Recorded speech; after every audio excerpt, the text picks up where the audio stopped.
Good day traders, before we start this week's video, I want to remind all our viewers of the new training community at forum.tradersforge.org. We have put the link in the description below. Please go have a look and consider joining discussions as we aim to build a training community where traders can hang out, share ideas and sharpen their edge. Let's get the disclaimer rolling and I'll see you back in the charts.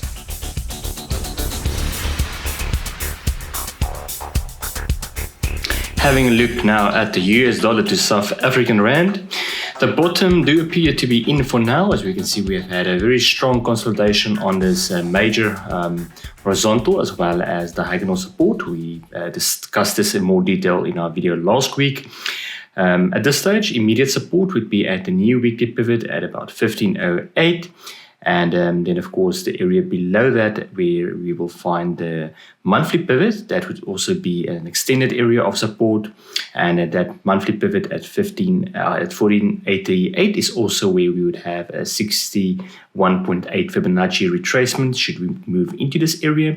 And we can see we also have our 4-hour 200 and 100 SMAs providing some additional confluence to this area.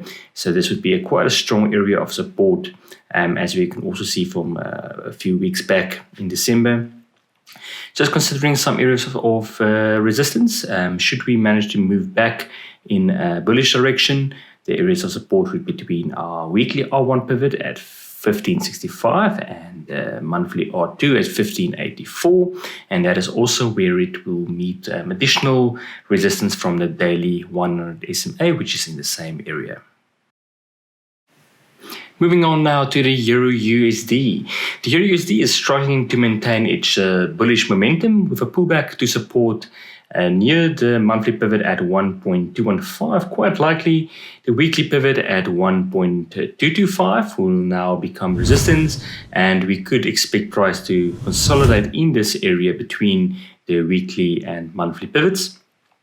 We also have our 4-hour 100 and 200 SMAs that will be outlining this area and could then provide us with a range or an area to keep an eye out for a breakout in either direction. Just considering bullish targets, if price were to break back above this weekly pivot, it's possible that we can see price move higher into the area of our monthly R1 pivot at 1.237, whereas a bearish target could include the weekly S2 pivot at 1.209 and perhaps even as low as the monthly S1 pivot at 1.988. Having a brief look now at the economic calendar for the week, we can see that later this afternoon we have the European President Lagarde speaking. Then tomorrow we have some MPC members speaking that could affect the GBP, and then some CPI figures on Wednesday. Thursday is the unemployment claims with the Federal Chair Powell speaking later the evening, and Friday we have some retail sales figures coming out, so just keep an eye out for those. Having a look now at the GBP to USD, the fading momentum is now seeing this wedge support being tested with a break below it, possibly setting up a target in the area of 1.330. That is where we will have our monthly S1 pivot. We can also see that we have this area of some volume at 1.335, and that's why I've highlighted the area between that and the pivot, as this might be an area of support should price move into this area. Also, just considering that should price manage to break back above this diagonal resistance and back above the pivot initially, that could propel price back higher towards the upper boundary of this wedge and also to the weekly R2 pivot, which we'll find at 1.376. There's also some interim support here near the weekly S2 pivot, and that is where it will find some additional support from these levels that I've highlighted here from December, as well as our 4-hour 200 SMA, which will also be in this area. Moving on to the Australian dollar USD, we are overall still seeing a bullish trend, and that remains intact. However, we have, just looking at the last day of trading, created this consolidation range, meaning that we should be looking at a breakout We have the lower range sitting at 0.772 and the upper range at 0.781. So a breakout to the upside would perhaps target an area close to the weekly R2 pivot at 0.792, whereas a breakout lower below the lower support, seeing a target closer towards this area at 0.763. Also, just bearing in mind, we do have our two important 4-hour moving averages, being the 100 and 200 moving average also in this area. So that means we could perhaps see price extend slightly lower towards the monthly pivot at 0.759, which is just below the initial target at 0.763, and that is in the event of a bearish break of this consolidation. Moving on to the Nasdaq 100, currently trading up against resistance from the monthly R1 at 13,149.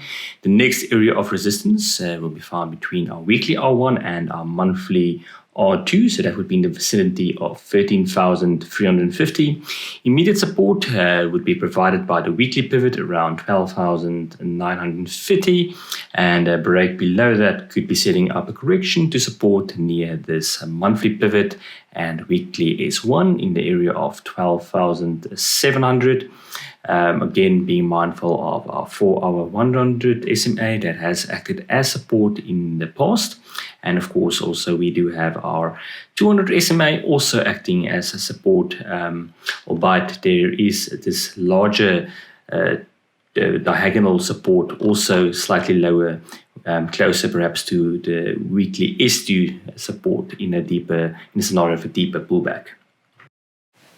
Having a look now at Brent crude oil following this consolidation the last few weeks. We had this breakout on the 5th of January, and at this stage it does appear that the rally is still building some momentum and can remain undeterred until resistance near the weekly R1 at 58.15, with immediate support being provided by the new weekly pivot at 54.4. Of course, a break below this area of our monthly R1 and weekly pivot could see support at 52.50. That would be close to our weekly S1 support and also the top of this consolidation area. So this would then act as some support. We can also see we will have some additional assistance from the 4-hour 100 SMA in this area. Moving on to gold. After an initial break from long-term diagonal resistance, we saw gold briefly hit resistance from the monthly R1 pivot near 1,950, after which it then aggressively sold off all the way towards the daily 200 SMA around 1,850. Proper support does still lie slightly lower at 1,810, and that is where it will find support from this lower diagonal support line as well as the monthly S1. So it is possible that we might still see another leg down. Just perhaps briefly looking at the 4-hour time frame to get a better understanding of where we are currently trading. Just looking at this rally, use the Fibonacci retracement tool. Just looking at that last rally, we can see that currently we are finding some support from the 61.8 Fibonacci retracement level, which, as I've mentioned already, is also support from the daily 200 SMA. Just considering a recovery, should price recover, an important area to keep an eye out for would be this one level of 1,878. That is where we currently have our weekly pivot and also the balance of volume support, and that is also coinciding again with the overhead resistance, which could perhaps see a breakout taking us towards the target around 2,075, which is more clear on the daily over here, and that is the overhead diagonal resistance. So that would be in the event of a recovery and another breakout from this overhead diagonal support.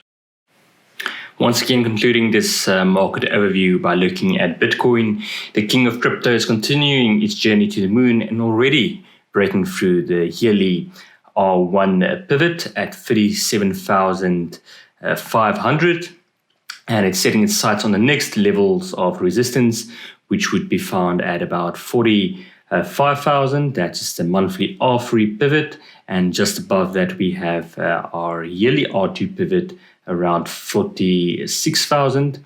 Just considering some levels of support in the event of a correction. The levels of support in descending order are the 35,000 level, that is the monthly R1 pivot over here. That is followed by 25,000, which is the monthly pivot, and below that we have the 20,000 level where it will see the yearly pivot, and then below that we have our 14,000 level, which is also strong, very, very strong support in the very bearish scenario, but that would be the monthly S2 pivot, and much lower down. Well, that concludes our market overview for this week. I hope you enjoyed this week's market overview. Please remember to subscribe, as we will publish a new technical market overview each week. Until next time, this is John Jacobs for RMD Trader. Trade smart and trade successful.